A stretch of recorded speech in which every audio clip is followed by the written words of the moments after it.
Como é que surgiu a contratação dos seus, então, não era suplente, evidentemente, Luiz Felipe, para fazer aquela assessoria jurídica ao União Brasil? Como é que surgiu aquela contratação? O Luiz Felipe, ele é advogado, tá? Ele foi contratado já na época ali do Podemos para prestar serviços jurídicos ao Podemos e para ajudar a estruturar aquela pré-candidatura presencial. Depois do União Brasil, eu indiquei, né, o Luiz Felipe, juntamente também com o Gustavo Guedes, que fizeram trabalhos em conjuntos. Se for examinar os autos, doutor, existe esse contrato, mas existem as peças que foram produzidas e os trabalhos foram prestados não somente para mim, mas para vários pré-candidatos, né, parlamentares, inclusive, do União Brasil, e foram prestados serviços igualmente ao próprio partido.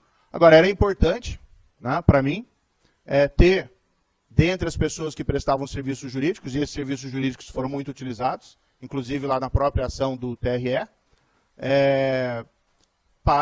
eu precisava ter alguém de confiança, né, que prestasse serviço a mim, sem prejuízo de prestar também serviços aos partidos. E há um ponto que é importante destacar, que esses valores que constam ali que foram pagos, são valores que foram pagos pelo partido para serviços prestados para o partido e para vários candidatos, eu sendo um deles. Mas aqueles gastos não são gastos especificamente a mim direcionados. As ações, as petições, os advogados, eles não demonstram ali a parcela daqueles valores que seriam direcionados à prestação de serviços jurídicos à minha pessoa. Mas também aqui, doutor, só destacando, veja, esses serviços jurídicos foram serviços jurídicos prestados especialmente antes da minha vinda ao Paraná. Foram serviços jurídicos, na parte que se refere a mim, direcionados ali a uma pré-candidatura no Estado de São Paulo. E aquilo não me trouxe nenhuma vantagem competitiva, pelo contrário, em relação à candidatura no Paraná. Além do que, veja, serviços jurídicos não se traduzem em votos. Isso não impacta a competitividade das eleições no Paraná que ocorreram posteriormente. Então, aquilo não me trouxe nenhum voto, pelo contrário. Era só um serviço jurídico ao partido, a pareceres e a peças jurídicas prestadas ao partido, a outros candidatos, e aí, entre esses candidatos estava eu, mas isso não me trouxe nenhuma vantagem competitiva. Senador, só para lembrar que a inicial também fala da violação 30A da lei das eleições, que não exige esse benefício em campanha. E como está na inicial, eu sou obrigado a instruir esse tipo de pedido. Como é que chegou esse preço de R$1 milhão a serem pagos ao Luiz Felipe? Ele que pediu, o senhor que fixou? Essa é uma contratação, veja, as iniciais, e essa é outra afirmação leviana das iniciais, fala em caixa 2, não existe nenhuma evidência ou prova de caixa 2 em qualquer momento, seja no período anterior à campanha, ou seja durante a campanha. Tá?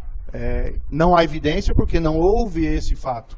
Todas as contratações, os gastos, foram feitos pelos partidos, como determina a legislação. Nós declaramos os gastos durante a campanha, que é o que é exigido pela legislação, enquanto os partidos declararam os gastos que tiveram como partidos na fase anterior à campanha. Essa negociação de valores e tal, etc., aí se dá entre o partido e o escritório de advocacia. Até porque esses serviços, doutor, não me envolviam apenas, exclusivamente. Ok, senador, não tem problema nenhum. A minha dúvida é a seguinte, me ajude a esclarecer isso, claro, no meu convencimento, tá? O senhor é defendido por um dos grandes escritórios de advocacia eleitoral do Brasil, Dr. Gustavo Guedes, ok? Ele vai gostar dessa referência. Não, mas ele sabe, ele já atuou comigo aqui no TRE, os advogados sabem disso, ok? Do tempo que eu trabalhei aqui. O próprio União Brasil, se não me falha a memória, pagava R$60 mil por mês ao escritório Bonini Guedes, que é um valor razoável, normal, não vou entrar no mérito do valor, não é isso, ok? E pagou R$1 milhão para Luiz Felipe, que, ao que consta na inicial, não tinha nenhuma experiência eleitoral anterior. Tanto é que houve uma mudança na página da internet, em que não tinha a área de atuação do escritório era X, e naquela época mudou para também eleitoral. E tem uma certidão na inicial, em que não tem nenhum processo, de Luiz Felipe e, acho que é Vosgueral, e atuação do TRE. Eu quero saber, por isso que eu perguntei como é que você chegou nesse valor, porque há uma discrepância, concorda comigo? Não, veja, mas aí o trabalho que foi prestado pelo Luiz Felipe foi um trabalho prestado em conjunto com o Dr. Guedes, tá? E esse serviço que foi prestado tinha o serviço que era direcionado a mim e tinha o serviço que era direcionado a outros candidatos e ao próprio partido. Inclusive tem peças, né, salvo engano isso está nos autos, são assinadas em conjunto, pareceres escritos pelos dois. Havia uma questão aqui, eu não queria entrar nesse detalhe, havia uma questão pessoal, tá? Porque no passado, o Dr. Guedes havia advogado num processo contra o presidente do partido, o União Brasil. Tá. Então, também foi feita essa contratação, e aí o Dr. Guedes trabalhou junto com o Luiz Felipe nos processos, porque a contratação ali, vamos dizer, diretamente do escritório, né, poderia ter tinha uma resistência por conta desse processo envolvendo, era o caso da Joyce Hasselman, que ele fez o trabalho dele como advogado, mas gerava uma animosidade pessoal. Mas tudo isso foi feito de maneira transparente, e o serviço que eles prestaram foi um trabalho conjunto. Não se cogitou a hipótese do Luiz Felipe fazer isso por doação estimável? Surgiu essa ideia, essa possibilidade? Não. Como doação estimada? O candidato pode, está na lei, doar em serviço a sua ajuda à campanha, ou pré-campanha, não faz. Vou prestar serviço advocatício, tem empresa de transporte, pode emprestar caminhão, isso é coisa pacífica. Cogitou-se dessa hipótese na época? Não. Não, eu não participei da contratação ali, dos detalhes dessa contratação, mas essa é uma fase anterior à campanha. Sim. Então ele não poderia figurar ali como um doador para mim da campanha. E o serviço que ele prestou foi direcionado ao partido e igualmente também a outros pré-candidatos ali do partido. São pareceres, tem as peças dos autos, são de questões gerais. Então, assim, por que foi feito assim, o assado? Aí eu não entrei nesse livro de tratamento porque eu não participei da negociação, da contratação ali. Faça a pergunta, porque há de convir comigo que pareceres a quase 250 mil reais em 4 vezes, dá 1 milhão, é um valor alto. Eu acredito que é ex-ministro supremo. Grandes doutrinadores cobrem isso. Não esse valor tão assim, significativo, mas é o direito à parte. Mas era o trabalho feito em conjunto com o Dr. Guedes, que Vossa Excelência mesmo mencionou, que é um dos melhores advogados do país. Sim. Atua naquele caso do Michel Temer, inclusive. Sem problema nenhum. Tá. A outra é a seguinte, senador. Existem vários vídeos de pré-campanha. Eu não vou citar os documentos aqui só para facilitar os advogados se quiserem, tá? Na ação do PL 434447745735725. O Diretório Estadual do União Brasil disse que não fez despesa nenhuma desse tipo para a sua pré-candidatura. Teria sido tudo pelo União Brasil Nacional. Na prestação, no ofício que que o processo recebeu do União Brasil, tem despesas do transporte, compra de carro, aluguel de hotel, cerimonial, etc. Como é que foi feita essa contratação desses vídeos de pré-campanha? Quem que pagou, quem que acertou? Toda a contratação foi feita pelo União Brasil Nacional. Foi uma opção. Salvo engano, tem no processo a contratação da Delanteiro, que era uma empresa de monitoramento de rede, produção de vídeo, marketing, que foi feito pela União Brasil Nacional. Agora, esse contrato também da Delanteiro, isso é importante destacar, doutor, eram serviços direcionados ao partido e a outros pré-candidatos que não eu somente. Então, quando se coloca aquela informação, foi pedido à União Brasil Nacional a informação do que foi gasto comigo. Quando eles mandam isso, está envolvido o que eles gastaram comigo, mas os contratos abrangem prestação de serviço também a outros indivíduos. Tanto que o valor é elevado e aquilo não corresponde ao que foi gasto especificamente com mim. Eles prestaram serviço, por exemplo, consta lá para o pré-candidato à presidência do próprio União Brasil, a minha esposa, o contrato da minha esposa, e a outros pré-candidatos naquela época a deputado federal. E esses serviços foram prestados, veja, tudo contratado, tudo feito direitinho, contratado pelos partidos com gastos declarados pelo partido. Só que eles abrangem outros indivíduos que não só mim. E até, como disse anteriormente, até 7 de junho, sequer era alguma produção relacionada aí a pré-campanha, a uma eventual candidatura no Paraná. E como é que foi a indicação do Luiz Felipe para ser seu suplente? Como é que surgiu isso? Como foi? Ele é um amigo, eu conheço ele há 20 anos. Ok, perfeito. Eu preciso de alguém de confiança para ser suplente. Essa é outra sugestão, a meu ver, leviana, que consta às vezes na inicial, de que teria havido uma espécie de venda de vaga. Isso é absolutamente ofensivo, sem provas, é um grande amigo pessoal meu e não recebi um tostão de Luiz Felipe ou de qualquer pessoa. Ok, obrigado. Obrigado, senador. Advogados do PL, Doutor Bruno, tem alguma pergunta? Doutor, eu quero fazer só uma observação, que é Claro. a seguinte, eu gostaria ainda de prestar alguns esclarecimentos sobre alguns outros fatos, Pode, tá bom. se houver essa possibilidade. Sim. Doutor Bruno, espere um pouquinho então. À vontade, Mas aí com a tem palavra. outra situação, doutor, que eu vim esclarecer as questões colocadas por Vossa Excelência e pelo Ministério Público. Eu acho que o nível de leviandade das iniciais, que para mim foram ofensivos, eu vim aqui em respeito a Vossa Excelência, mas eu não pretendo responder as perguntas dos advogados do PL ou do PT, porque eu acho que eles que têm que demonstrar e não demonstraram nada do que afirmaram na inicial. Sem Excelência. problema, só um minutinho. Alguma pergunta? Não tem perguntas, Excelência.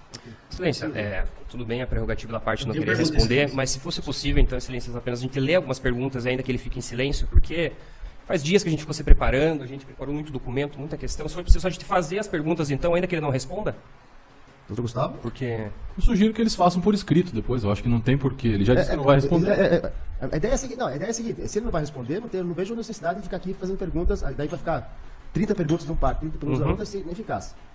O senhor lança uma petição, sem problema nenhum. Tá bom, tá Ok. bom, Excelência. Doutor Bruno? E assim, doutor, só para deixar claro que não é nada assim pessoal, nenhuma Não. questão, mas assim, o depoimento já era algo um pouco incomum nessas ações. Eu vim em deferência a Vossa Excelência, fui juiz 22 anos, tá? Mas eu entendo particularmente que essas duas ações são movidas com base numa perseguição política, que é feita pelo PT, por conta do meu trabalho que eu fiz no passado, e do outro lado juntou alguns oportunistas do PL que perderam as eleições. Não falo aqui de perseguição política, evidentemente, por parte da Justiça Eleitoral. Falo por parte das partes. Então não me sinto confortável, não tenho nenhuma questão pessoal em não responder. Mas eu teria algumas questões que eu gostaria de pontuar aqui, Só um se minutinho, fosse possível. Só um minutinho. Diga, doutor Bruno. Excelência, Vossa Excelência acha prudente ouvir as perguntas para caso alguma delas levante o interesse do magistrado e ele queira ouvi-lo com uma pergunta do juízo? Doutor, as que eu queria ouvir, as perguntas que eu tinha dúvida, já ouvi. Por isso que não vejo necessidade. E daí você vai ficar naquela situação de... Eu gostaria de fazer uma pergunta. Pro réu. Ele já falou, doutor Guilherme, né? Doutor Isso. Guilherme, o depoente já avisou que perguntas dos partidos, dos autores das ações, ele não vai responder. Ele já avisou disso. Então, até por sugestão do doutor Piscinin, ele queria fazer as perguntas aqui, deixar no ar e ele permanecer em silêncio. Como ele não vai responder, é desnecessário. Vocês só podem atravessar a petição lá informando, ia perguntar isso e aquilo, e ele não respondeu. Pronto, está no processo gravado essa situação. Tá ok, doutor? Tá ok. Diga, senador. Doutor, até desculpe aqui, mas é uma oportunidade de defesa. A gente ouviu muita coisa nesses últimos meses, né? Peças, até informações que muitas vezes são colocadas na imprensa, evidentemente não pela Justiça Eleitoral, mas que tentam criar um clima como se tivesse uma campanha absolutamente irregular, quando nós fizemos tudo, né? Tem aquela expressão by the books, nós fizemos tudo, seguimos ali todas as regras. Eu precisei vir aqui, que eu preciso defender aqui 1.953.000 votos de paranaenses. Foi uma campanha muito difícil. Excelência, qual a pertinência do processo? Porque não é palanque político aqui, Excelência, se me permitir, só interferência. E o que nós vimos aqui, doutor, sinceramente, examinando o processo, a minha defesa vai minuciar isso, minudar isso durante as alegações finais. A nossa avaliação é que a gente tem aqui um grande castelo de cartas. Primeiro, se fala muito em caixa 2, nada disso foi provado dentro do processo. Nós temos uma ação que é proposta pelo PT, que tem uma animosidade política. Senador, eu agradeço a sua intenção de esclarecimento desse tipo de situação, mas Nós não toda podemos ação aqui falar. no processo, ela é política. Todo processo aqui é político. É raro existir um processo jurídico aqui no TRE. Como a pergunta que eu tinha que fazer ao senhor. Já ouvi e me esclareceu o que eu queria saber, tá ok? E o senhor não vai responder as perguntas dos partidos, acho, que vão constar depois do processo, eu vou indagar não, solicitar a Vossa Excelência, então, que... Eu vou falar só dos fatos, então, tá? Vou evitar Mas, essa questão Se me política. permite, doutor Luciano. Diga, doutor Gustavo. O senador, assim, da mesma forma como houve a pergunta para testemunha do Podemos, que tratou de gasto a gasto, incomodou muito o senador, naturalmente, as sugestões de gastos que não foram feitos. Ele só gostaria de falar de alguns poucos gastos para esclarecer a Vossa Excelência. Do gasto do poder, esse gasto Gastos. posso falar, não tem problema nenhum. Então, Excelência, também só um último esclarecimento, só que a parte pudesse nos reservar e nos respeitar as partes, né? Porque a parte não precisa ser imparcial. Quem tem que ser imparcial é o juiz e o Ministério Público. Ele acabou de dizer que não tem nada pessoal contra ninguém. Mas ele está Sérgio, trata dos fatos, por Qual o favor. processo? Só, doutor, isso aqui, Tá bom. então, senador, essa questão do Podemos, desses gastos, pode esclarecer. Tá bom, vou falar então, doutor. Doutor, primeiro assim, até 30 de março de 2021, todos os gastos foram relacionados a atividades partidárias vinculadas à pré-candidatura presidencial. Tem gastos que ali foram colocados, que não há uma demonstração que são pertinentes a mim, e muitos gastos não têm nenhuma relação com a eleição no Paraná. Posso colocar aqui um exemplo. A convenção do Podemos para o lançamento da minha pré-candidatura presidencial, o que o Podemos fez na época? Ele convidou correligionários, né, de todo o Brasil do Podemos para comparecer em Brasília, custeou esses gastos, e aí houve sim um gasto significativo, porque afinal de contas é uma pré-candidatura presidencial. Mas veja, o que esses gastos, com uma convenção de trazer gente do país inteiro, do Ceará, do Espírito Santo, de todos os estados, tem alguma relação com votos ganhos aqui, depois na candidatura para o Senado do Paraná. Vi aqui dentre a documentação, locação da sede de comitê e pintura, que é informado pelo Podemos. Não houve nem sequer inauguração de comitê de pré-candidatura presidencial. Eu simplesmente não sei do que isso se trata. Se estavam fazendo um comitê em São Paulo, se estão se referindo ao comitê do Podemos aqui em Curitiba. Mas o fato é que eu jamais estive nesse comitê e jamais esse comitê foi utilizado, sequer para pré-candidatura presidencial e muito menos para depois candidatura ao Senado aqui do Paraná.